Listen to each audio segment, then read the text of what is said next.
So we are concluding this conversation we've been having around the Christian life in the city, how we're supposed to love our city as followers of Jesus. And Matt and Lydia, I want to talk to you guys about this theme of hospitality. This is our last conversation. And I'm really glad it is. In some ways, I think it's a great summary of everything else we've talked about. Hospitality, this call to turn strangers into neighbors and friends. And we wanted to root this conversation in an image that we find in the book of Revelation. So at the end of time, in Revelation 19, we see that as believers, we're destined not only to enter God's kingdom, but to actually sit at his table at the wedding supper of the Lamb. So we get this picture at the end of time that we sit with God around a meal and share it together. Why do you guys think it's important as believers that we know that picture, that our destiny there? I think it's the family image. You know, I think that there's a lot of pictures in the Bible of being adopted into his family and being sons and daughters, and we all look forward to, ideally holiday meals with family. And so I think it's that idea of like, at last, we're there with him in this perfect meal, celebration, great food. The relationship finally like perfect at that point. I love too this idea, right, that all throughout the Bible, the fellowship table, God uses to break down the barriers of this world. And you see this in Jesus, right? He's inviting Jews and Gentiles and tax collectors and sinners, right? We're all going to sit together. And we're starting off as strangers, but we're going to leave as friends. And that at the end of time, we see God breaking this ultimate barrier, right, between sinful, rebellious people and a holy, perfect God. And we come together at last around this table, and the ultimate barrier is broken. And so as Christians, we're called to do that work in our own lives too. This is what hospitality is as Paul says in Romans, as Christ welcomed us, we now turn and welcome other people into this fellowship, into this community. And you guys do this so incredibly well, which is why I wanted to talk to you about it. I know you're going to deny it to my face, but you guys are really good at this. So I wanted to start off with this question. Where have you seen God's supernatural, miraculous power at work in the midst of your hospitality? Where have you seen him working there? We've seen it a lot. I guess one example or story would be when I turned 40, which was just a couple years ago. Right. We wanted to have some close friends to a restaurant. One of our favorite restaurants is an Ethiopian restaurant, and so we looked at who we want on this list, and it ended up being people from kind of different phases of life. And so what happened was when everyone arrived at this restaurant, we realized that none of them knew each other. Right. And so it became fairly awkward. I mean, they were all good friends of ours, but it became awkward when everyone sat down in this little booth together. What do we talk about? Just kind of waiting. We ordered our food and we're kind of small talk, how many kids do you have, or what stage of life are you in, that kind of.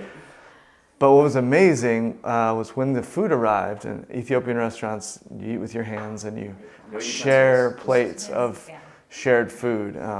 And so when the food arrived, everyone started tearing off the bread and dipping in the lentils or the beans or whatever. And as soon as that happened, it totally changed the atmosphere. And you share a platter and you're actually sharing the meal together. Right. It's like a big platter and you're tearing and people are tearing into there and eating with their Suddenly hands. the ice is broken. Yeah. And they're saying, what's that yellow one? And what's that yeah. green one? And so all of a sudden it was as if everyone knew each other. And it totally changed the Conversations atmosphere. started happening And it's, and then significant friendships even just came out of that shared space, right? They didn't know, and when they left, there were these friendships. That's amazing. I love that story. So what are other ways you guys practice hospitality in your lives? Some regular things that you guys do? I think for me as a mom with 4 little girls, and it's the best way that I found that's easier is to invite people to our birthday parties for our girls and our Thanksgiving dinners and Easter, and just always thinking about. Right, you're already planning these things. I'm already planning this party. I don't have to plan another party. Right. But planning a party, and I remember when the girls were younger and we had a lot of international students, and we would have all these big international students and all these little kids at our party, and it was just so fun, and it was just people connected in those parties and got together. So that's one way that we have done it. The other thing is try to make it. We try to make it a regular thing, and so with the dinners with international students, we made it every Friday night, and so it was just a standing open invitation. Right, so you guys reach out to international students, and you very intentionally have them into your home. Yeah. I mean, is it once a month? Is it? It was weekly. When we were doing it a lot, it was weekly several years ago. And so the students just knew that it was an open door policy, and they would invite friends and they would invite friends, and it grew and grew. Now but we it was celebrate, the regularity of it. Right, and now we just celebrate birthdays together, or we just celebrated the Chinese New Year with them, and we had a big group of people over, and we had neighbors over, and so because we wanted them to be a part of this new experience. What I love so much about that is it's one thing to invite people over that we have a lot in common with. It's easy conversation. It's another to reach out to someone really vulnerable, like an international student, someone who doesn't, is not a native English speaker and doesn't know how to get things done in our system, and has a lot of questions and not a lot of relationships. To invite those people in, right? They're true strangers in some ways, and to make them friends and family. I love that picture. So if I'm listening to you right now, and it's like, okay, I like what you're doing, but this is too intimidating for me. This is too hard. It's too much work. I don't want to do it. Well, how would you encourage me to get started? What do I need to know to do this well? I would say the first thing is lower your expectations. Like, it's not too hard, and it doesn't have to be a big event. We really, like Lydia said, we just try to think, what are we already doing?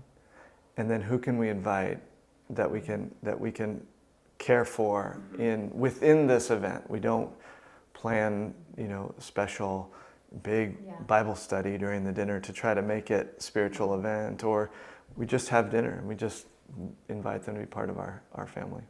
And the house doesn't have to be perfect. It's not, it's not going to be squeaky clean. Just let all that go. You guys talked a little bit about this earlier. It's never going to be convenient or easy. No.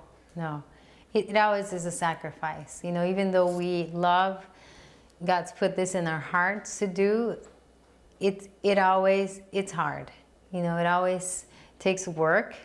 It always takes sacrifice, and it always, inviting people that are not in your group, it's always hard because you think, how is it gonna work together? But somehow the Lord always works it out.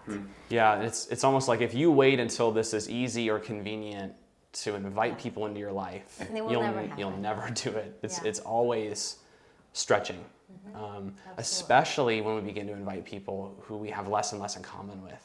Right? It's one thing, again, we talked about this, you could talk about sports or your kid's baseball score, whatever stage of life you're in.